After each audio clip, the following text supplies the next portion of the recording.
His Excellency, Honorable Governor of Goa and Chancellor of Goa University, Shri P.S. Sreedharan Pillai, Chief Guest at the 33rd Annual Convocation of Goa University, Dr. Pramod Sawant, Honorable Chief Minister of Goa and Guest of Honor at the 33rd Annual Convocation of Goa University, Honorable Justices of the High Court, Ministers, Members of Parliament, Members of Legislative Assembly and other elected representatives, distinguished authorities, civilians and military of the Union of the State, esteemed representatives of the private sector, professionals, civil society and academia, esteemed members of the Executive Council of Goa University, Registrar, Deans of faculties and schools, principals of colleges, ladies and gentlemen. We have today this 33rd Annual Convocation of Goa University being convened after a hiatus of 2 years, of course, for reasons known to all of us. In similar vein, before proceeding to the brass tacks of what I want to say, I must richly congratulate all the students receiving their convocation degrees on this day. Heartiest compliments to all those upon whom PhD degrees are being bestowed, to those proud recipients of gold medals, prizes and scholarships being feted in glowing acknowledgement of the pursuance of your meritoriousness. The students graduating today will be forever inspired by the memory of the moment when they were conferred degrees and diplomas and received their doctorates at the hands of Honorable Governor of Goa and Chancellor of Goa University. Sir, we are eagerly waiting to hear your inspirational convocation address. We are also delighted that the Honorable Chief Minister of Goa and Minister of Education, Dr. Pramod Sawant, is with us today as the guest of honor. Sir, Goa University is very fortunate to have the full and unstinting support of the state government to meet our institutional needs and to support our endeavors for the future. Illustrative of the above, I am delighted to inform you of the completion of the building, Manohar Parrikar School of Law, Governance and Public Policy, for which the foundation stone was laid on the university campus by the Honorable Chief Minister.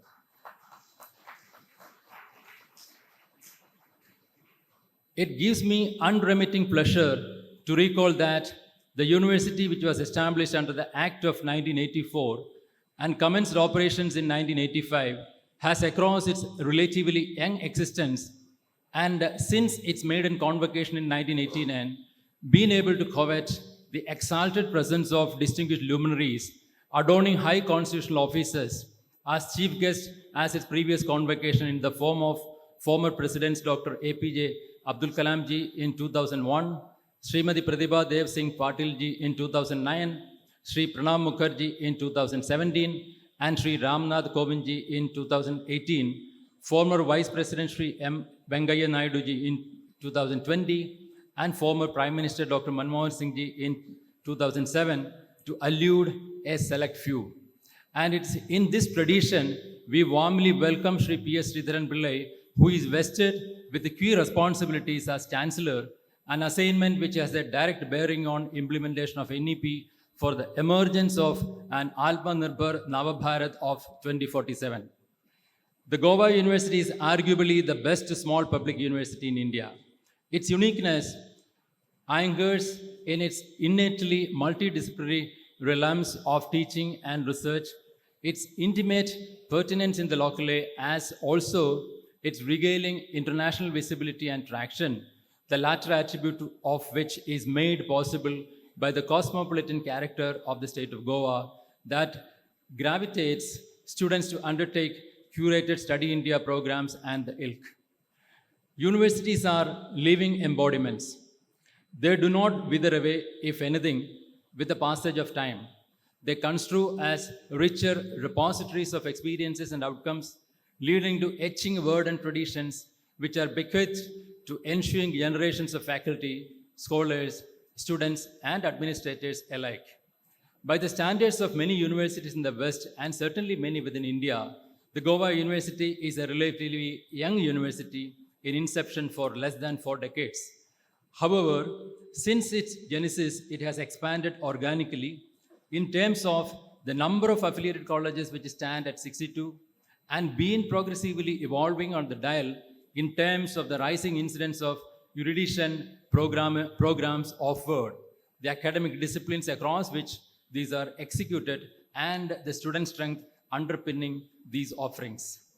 Today, as we speak, the university has only recently pre-regenerated into a school system whereby myriad academic disciplines are either amalgamated or subsumed in a cohesive and functional manner so as to render and dispense qualitative, multidisciplinary, and interdisciplinary learning to our students in line with NEP 2020 as they embrace the dynamic and multifaceted challenges of the world. With the 10 schools in tow, it's a matter of much pride that the university is unfolding frontiers for future research and coalesced around multifunctional and bio-inspired materials, computational science, the Western Ghats, and marine ecosystems, cross-cutting socially and industrially relevant problems, and socio-cultural diversity and social harmony. Pursuant to this, the university is invested in the establishment of a material research lab. Besides, more laboratories in remote sensing, supercomputing, and artificial intelligence with competencies in data analytics and simulation, and a state-of-the-art multimedia facility upcoming. Notwithstanding, new interdisciplinary courses in environmental science, data science, atmospheric science, remote sensing and GIS, computational physics, and biophysics are also etched on the ferment of the university academic canvas. It's gratifying to be back in familiar surrounding, which many have come to call the new normal.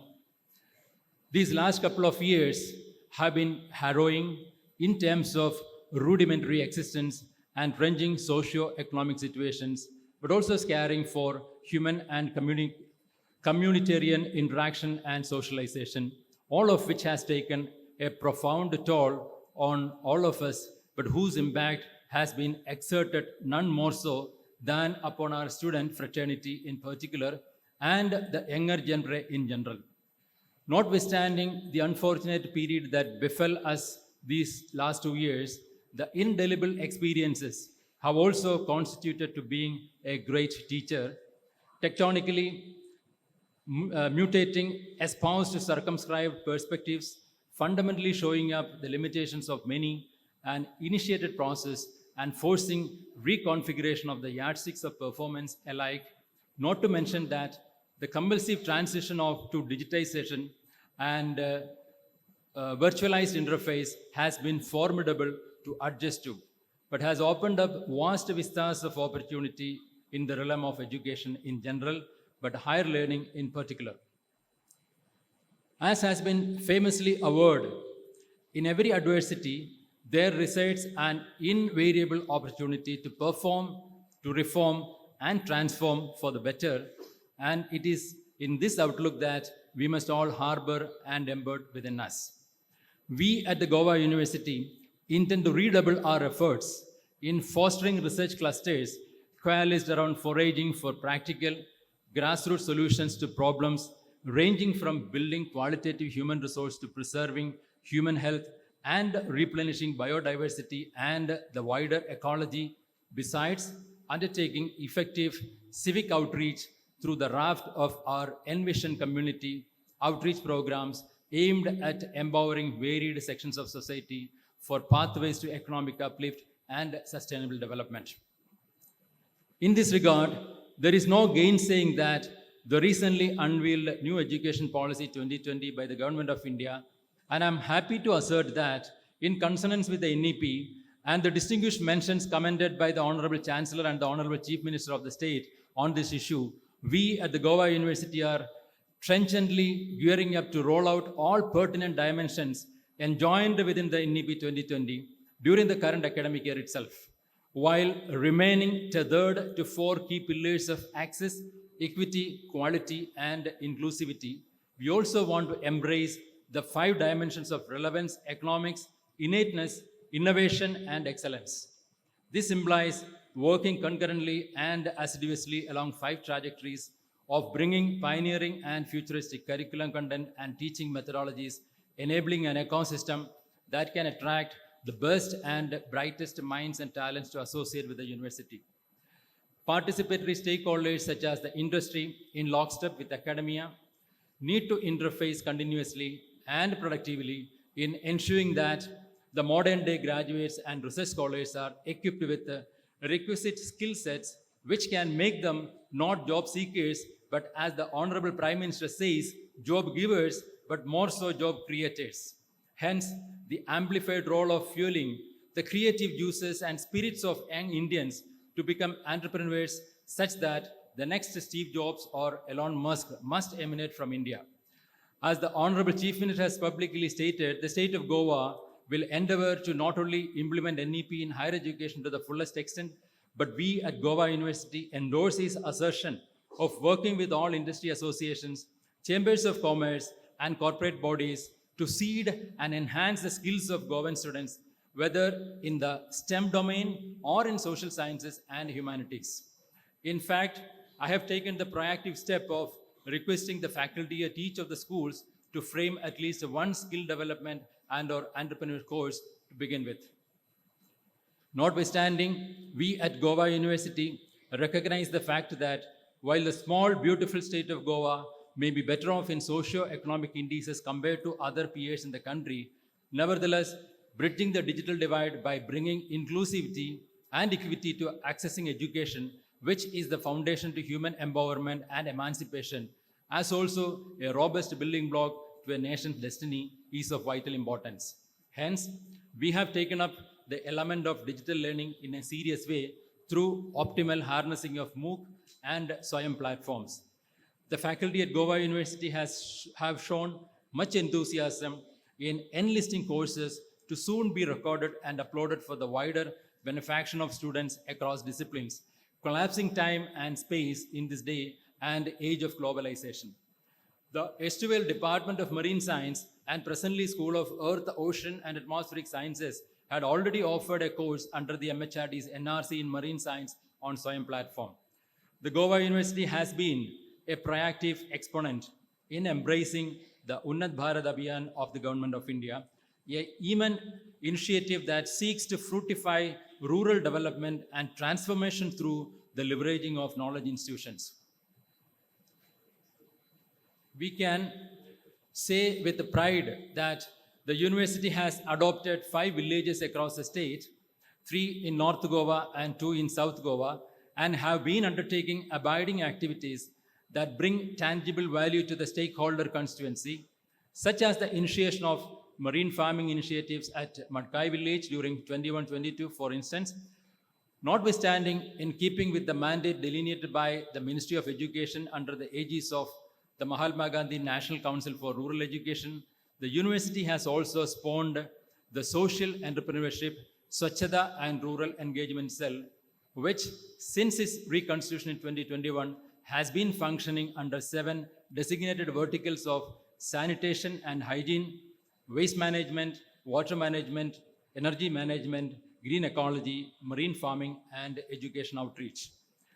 Another of the university's best practices is the Niche initiative of Visiting Research Professors Program, chairs instituted since 2013-14, spanning 10 disciplines, with the more recent ones being the Dalai Lama Chair in Nalanda Studies, V.M. Salgaonkar Chair in Wildlife Studies, and Research Professor Chair in Climate Science. These chairs, which convene eminent experts in their respective fields, are endowed in the name of prominent Goans, such as the D.D. Kosambi Chair in Interdisciplinary Studies, the Dayanand Bandodkar Chair in Political Economy, the Kavivarya Bakiba Borkar Chair in Comparative Literature, the Mario Miranda Chair in Art and Fine Art, etc., and whose discourses are well received both on campus and across the wider swathe of Goan civil society. This convocation ceremony marks the conferment of bachelor's degrees on 11,028 graduates, master's degree in 1,546 postgraduates, and the degree of Doctor of Philosophy on 67 doctorates. In addition, we have 149 recipients of postgraduate diplomas. So therefore, altogether, 12,723 become recognized today as graduates, postgraduate diploma holders, and doctorates of Goa University. I congratulate all those who are receiving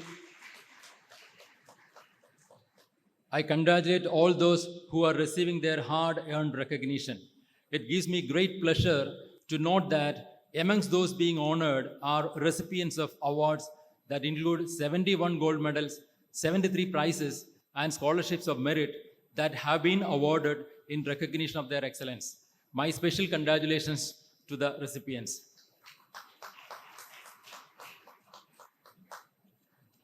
The university is committed to situating itself at the cutting edge of academic and research.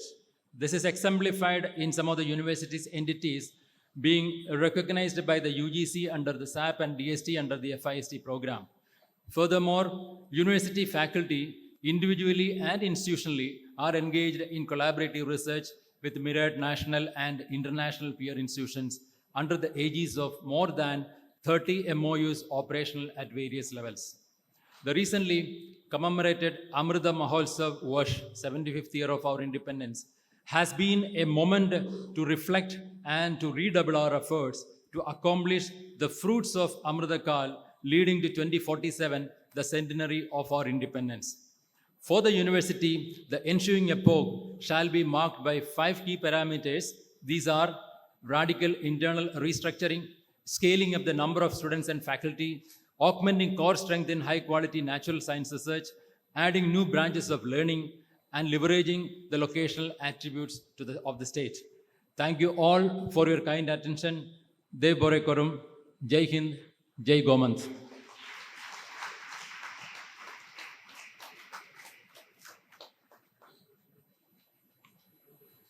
Now I request Honorable Chancellor to deliver the convocation address.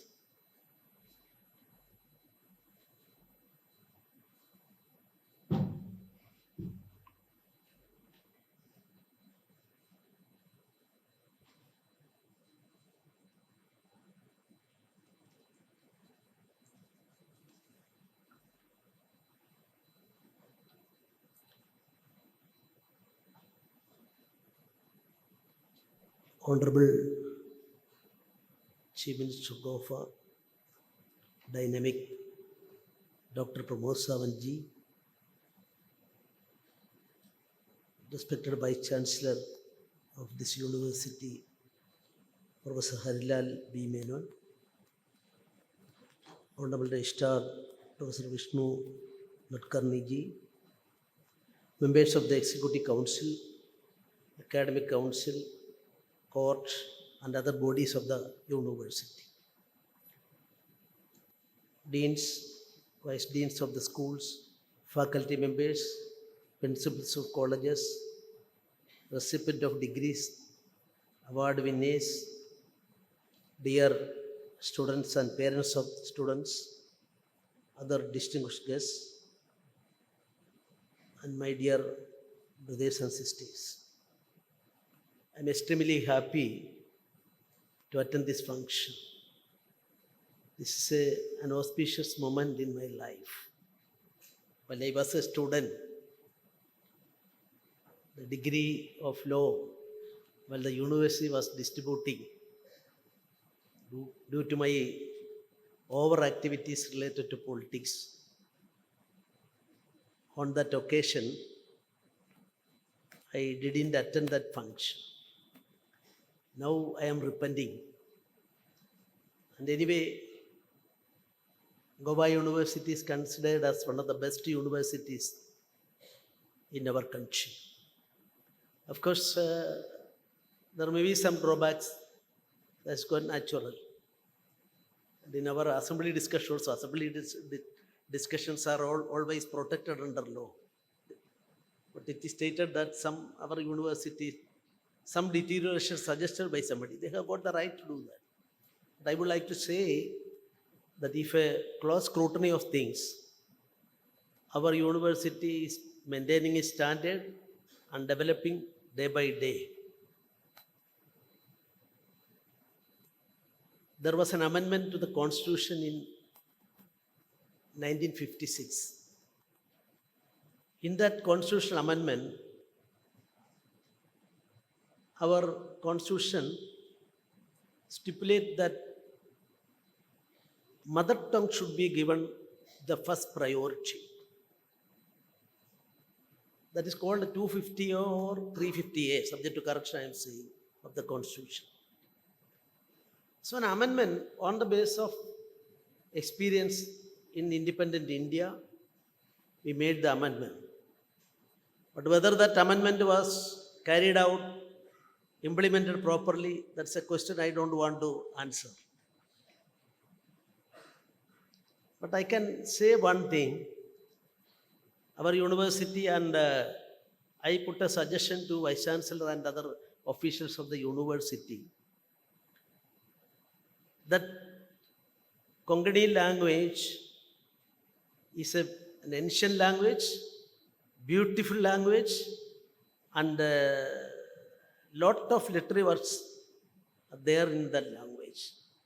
Then I talked to our Chief Minister that this language is concerned, it is mother tongue for Kerala people, about 2 lakh people in their house. Mother tongue is Konkani. Our Vice-Chancellor's better half is here. In their area, there are more than 1,000 houses of a particular community. There in their house, Konkani language is using. I don't know whether you are aware of that. I visited all those places. And in Karnataka also, Konkani being used as first language, mother tongue, in various places. In Maharashtra also certain area. I have not studied about all these things in detail. But I suggested our Vice-Chancellor and others and discussed with the Chief Minister. Chief Minister stated that he will go to any extent for the expansion of this mother tongue language. And I suggested that some Konkani language institutes we can control from here in such states, Cochin or Mangalore or Bangalore or wherever it may be. Let them say that institutes we are going to start, and experts from university suggest that UGC, some legal impediments are there. Then I told them frankly that as far as law is concerned, the plain section itself is not the basis as such. Of course, it's a basis, I am not quarreling with that. But interpretation of law is the important thing. So how to give interpretation? I told them whatever may be the legal impediment, you put it before me. We can overcome that and we will be able to expand our language through our university to the other parts of the country also. Other scientific achievements and subjects are also multiple intelligentsia, and at the same time that types of artificial intelligence, etc., are the present situation. I would like to say that our university has already taken steps, and they had, I don't know whether they informed all these things to our Honorable Chief Minister and Education Minister, that some foreign countries also discuss all these aspects, expansion of our university, spread its wings to other parts of the world also. Such a thing is there. So we will have to extend our possible help and cooperation to the university. As for the subject of this convocation speech, prepared a book and booklet is given. Otherwise, it will take 33 pages. It will take more than 1 hour. So I don't want to take much time.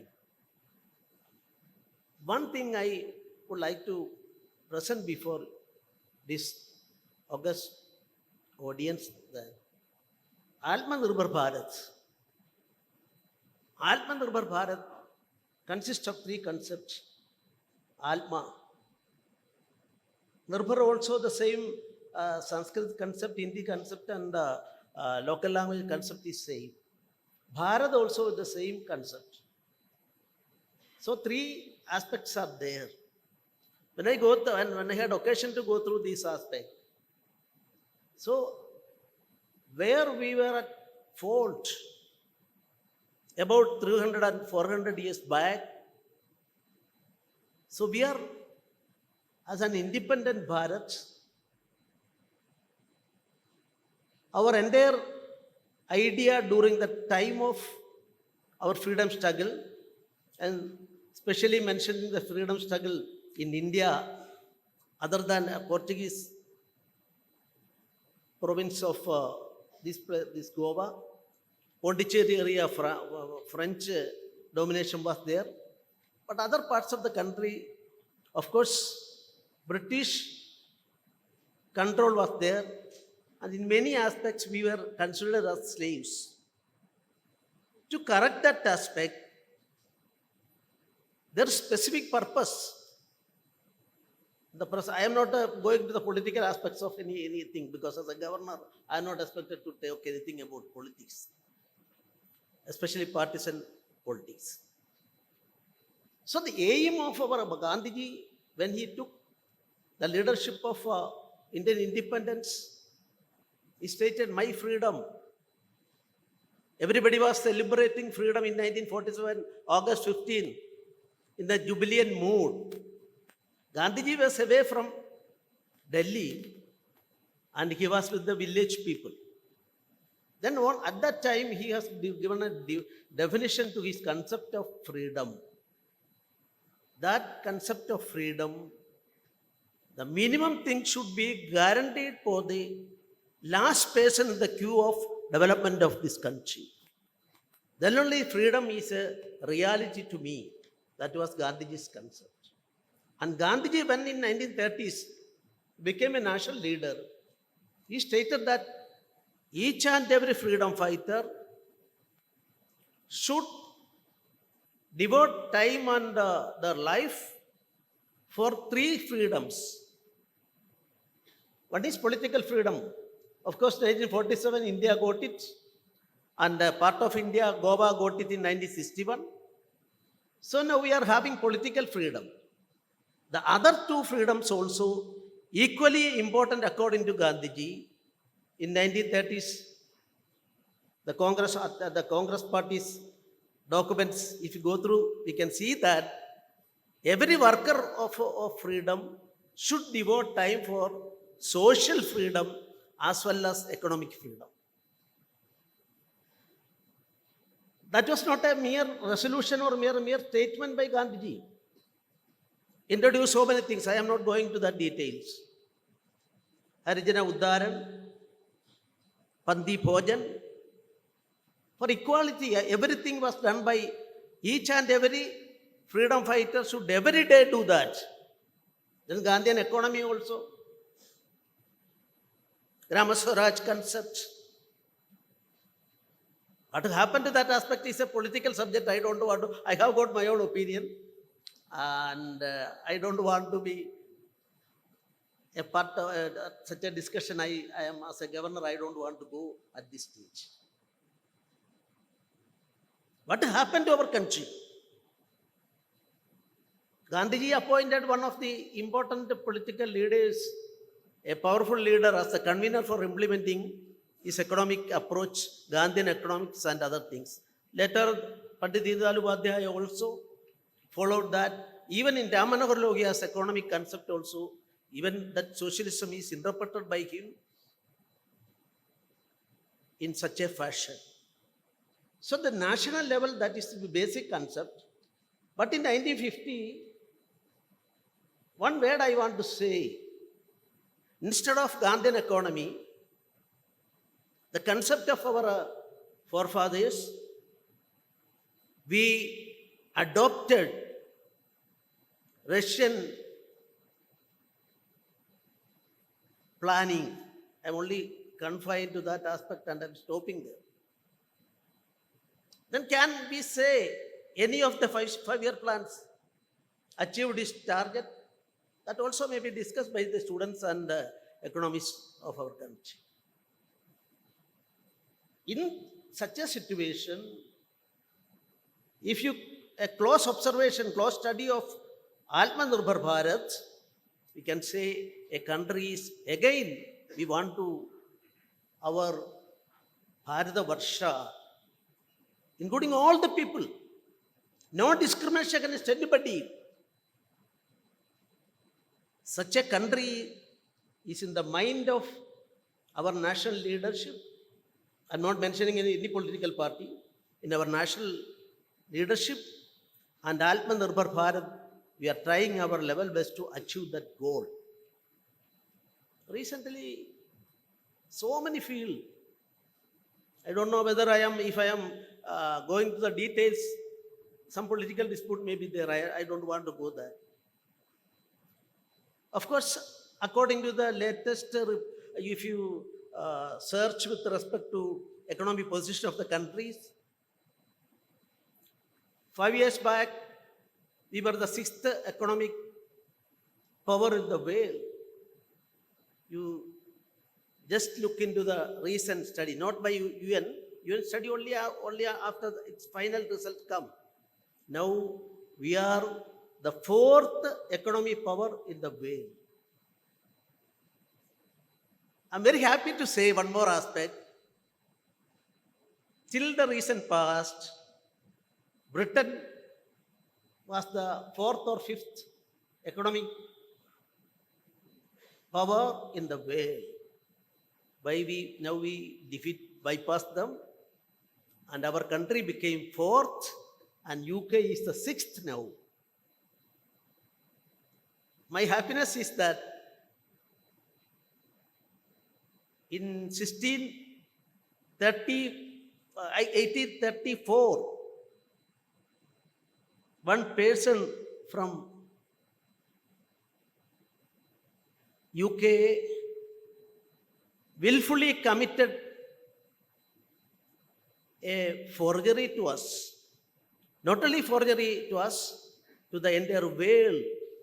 1834, Macaulay introduced the Indian education system in the British Parliament.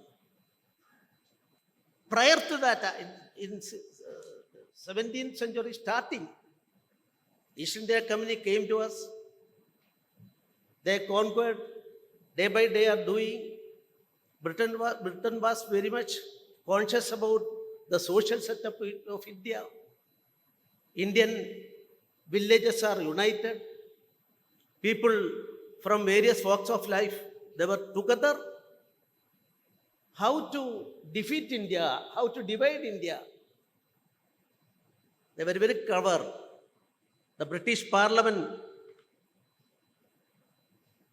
all of a sudden they didn't do anything. No acts passed by the Parliament. Instead of that, slowly they given power to this East India Company. That is a commercial, their prime aim at that time was commercial gain and other things. Then slowly through that process, till 1834, they continued that process, and 1834, first step to conquer India. They studied a lot. They found that Indian society in villages, in interior areas,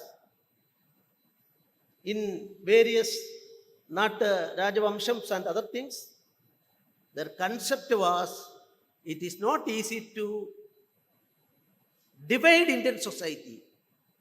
Then other thing I give it to you, part of history. Divide India, they have devices were opted and they were. This is a university's very important function. I am requesting all of you should go through Macaulay's first report, which was accepted by the British Parliament. It is stated that it is not India, not to defeat India, no, not to conquer India in such a way. Their mindset is like that. Their unity is like that. Their culture and social order is like that. Then the device opted by Macaulay, 7 items were stated in his first report. Culturally, India is a big zero. Socially, India is a big zero. Financially, India is a big zero. 7 or 8 zero. According to his basic concept, India can claim any achievement in any field, then spread throughout the world. Throughout the world, as a second step, through Indian, I'm not a IAS or ICS, I am, through ICS and other educated people, they themselves impress them that India is a country of nothing. I would like to say only one sentence and I conclude that point. Ratna Garbhayam Bharat. What do you mean by that? The richest country in the world. I have stated in my prepared speech, the contribution of Britain in 17th and 18th century, only 2.9% of the world trade was controlled by them. World GDP is concerned, less than 3%. At that time, our undivided India, its contribution was 23% to 33%. So world trade as a whole, we were controlling 30%, 27%, 28% every year. If we consider China also, 62% of the world trade was controlled by Eastern countries. And Britain's contribution, 2.9 in such a situation. Can our education system, I don't know, I am the Chancellor, I can't criticize anybody. So I am keeping mum. Whether in discussion on our students about this, Ratna Garbhayam Bharat, our education system, in education also Macaulay's document says, in education, Macaulay humiliated us, barbaric people. The word used is barbaric. The snakes, worshipping snake and other things. I am not going to the details. You see, such a situation, let's think about the historical situation at that time. Britain was in dark days, no knowledge. Our Tachashila, Nalanda, people, those who want expertise in education, knowledge, they are coming to India. That was a situation. So such a country was depicted as a country for nothing. They are not a progressive society. Such a feeling is still in the minds of the people. And one more word I want to add regarding this point. You see, the Britishers are concerned. They became a substantial economic country after the Industrial Revolution. What they did during the time of Industrial Revolution in India, our Deccan dress, number 1 in the world, I have given the details in my speech. Surat dress, India was the best strong dress producing country in the world. They have studied our techniques, and in Dhaka muslin, they cut off the fingers. Then during the Industrial Revolution, after that they became the largest dress producing country in the world. Our raw materials are taking to them, they are producing it, and their market also in India. So all these things should be considered. That's why I have gone to that aspect. And in my speech, I have stated my own views on many things. Anyway, now we are we will have to do maximum for our local language, and Hindi, our national language, we promote it. As an English, as a common media, common language, the purpose of the language is to convey ideas. English can be used. Our literary thing is concerned, literary thing is something more than that. We can accept any language. Anobhadra krado yanda vishuddhaga. Let noble thoughts come from everywhere. We are prepared to receive.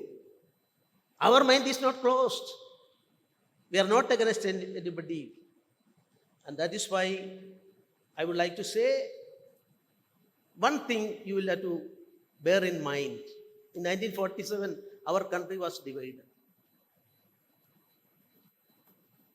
Then Hindustani music field is concerned. Many of our musicians went to Pakistan, Lahore, Karachi, and other places. I can say so many names, but I am not taking your time. Majority of them returned within 2-3 years to our motherland, our Bharat, in Mumbai and other places. And Amjad Ali Khan, you heard about him. One among them is Amjad Ali Khan. Amjad Ali Khan came to India, returned to India. Then what he did was, he's a pious Muslim, his wife is a pious Muslim. Then through a notification in the Gazette, her name was changed, and as a mark of respect to South Indian Carnatic Queen, Subbalakshmi's name is given. This is the tradition of our country. Why these people all return to India? This is dharmic concept, artistic concept. And in my speech, I have stated one sloka, Kirtan, by M.S. Subbalakshmi in 1966. First time India has got an opportunity to presenting the Indian music there. That music, that way, that sentences, that poem is reproduced in my speech. You please go through it. But its meaning is very important. I can elicit that aspect in front of you.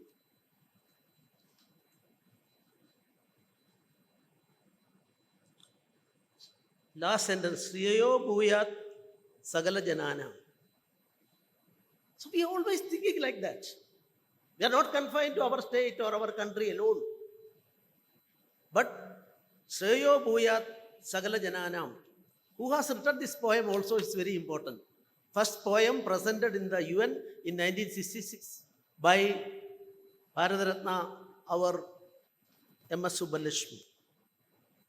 The meaning is this: cultivate friendship to conquer all hurts. Look upon others as yourself. Look upon others as yourself. Renounce war for sheer compassion. Given up wrongful aggression on others. Mother Earth is ready to grant all our desires. The Lord, our Father, is merciful to all. People of the world, be restrained, generous, and compassionate. May everyone be happy and prosperous. You see, I'm not taking much of your time.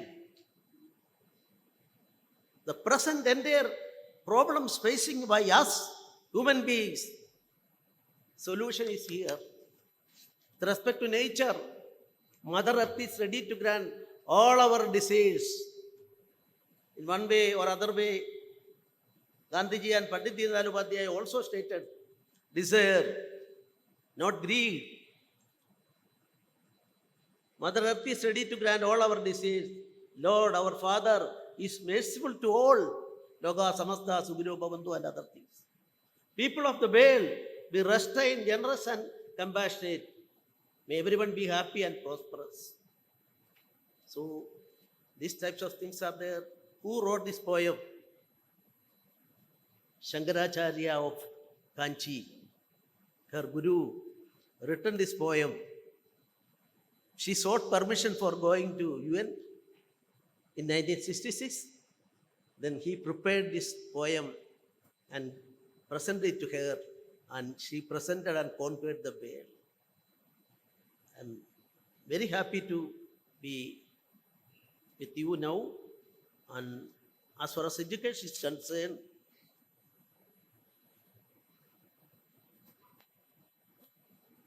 I am quoting another conqueror of the world, Vishwavijayi Vivekanand. He said concept. Education is not the amount of information that is put into your brain and runs right there, undigested all your life. We must have life building. We must have life building, men making, character making, assimilation of ideas. By correlating with this, you think about Atmanirbhar Bharat, and our Chief Minister has added one more thing, self-reliant Goa. This is not for merely for political gain, not thinking about one election, but future generations. The only lighthouse is in India. That is why Swamiji Vivekananda's concept on another occasion, that is powerful words on education. Anything that makes you weak physically, intellectually, and spiritually, reject it as poison. So our education needs this, according to me. And this is a university. Of course, I don't know how many persons PhD is given now. So many persons on various subjects. But I am not against the modern technology. Information technology is progressing day by day. But we should bear in mind our mind one aspect. We'll give maximum importance to that. We will never intended to close our eyes on the developments of the science. So information technology we will welcome in its full swing. But at the same time, you just think about it. About 24 years, if your wife's phone number, your brother's phone number, your friend's phone number, everything stored in your mind. Now, without clicking into that mobile, can you remember the number of your close friend? Where we are going, that also may be considered. In our country, the only civilization in the world survived and still a source of inspiration for the world is our Bharata Varsha Bharat. How it developed? Shruti and Smriti. Shruti and Smriti. How India became the biggest, we are contributing the maximum number of these mathematics teachers to the world. How our students are studying mathematics about 10 years back. Of course, it's all these developments easy. You will easily get the problem solved and you will get the answer. After 24 years, if this condition, without considering the Bharatiya concept, where we will go? Shruti Smriti, our Vedas, repeating, reading, repeating. For producing a good musician in our Kerala state, I don't know what is here. At 4 a.m. or 5 a.m., the early morning, Brahma Muhurta, it is called Brahma Muhurta. They will go to a pond or a river. Cold water was there. Then up to this place, then these slogas and other things were repeating. This is a tradition. That is why you can remember everything. Not to remember anything in the mind, and only depending on these types of things. I don't know. I am not commenting anything. As a governor, I don't want to make any controversy. We'll think about it. Our country is still a rich country, and international level also. I don't know, none of the Goan papers report one important news item. Don't have any press people are there. I am not criticizing them. Mexican president proposed a resolution in the UN. In that resolution, for the world peace, Mexican president's proposal is that our prime minister, 3-member committee should be formed by the UN. One is UN Secretary General, other is that Pope, and thirdly, our Indian Prime Minister should be included in that committee. They will be able to provide peace to the people. That is what is suggested by Mexican president. And 4 days back, that was an important news item in all newspapers and medias in the world. But I couldn't see it in Kerala and Goa. Then another thing also, Russia-Ukraine war is there. In Russia and Ukraine war, you see, only country in the world saved its citizens, our students, some Goan students are also there. Both parties agreed for India to provide some time, 3 hours or something.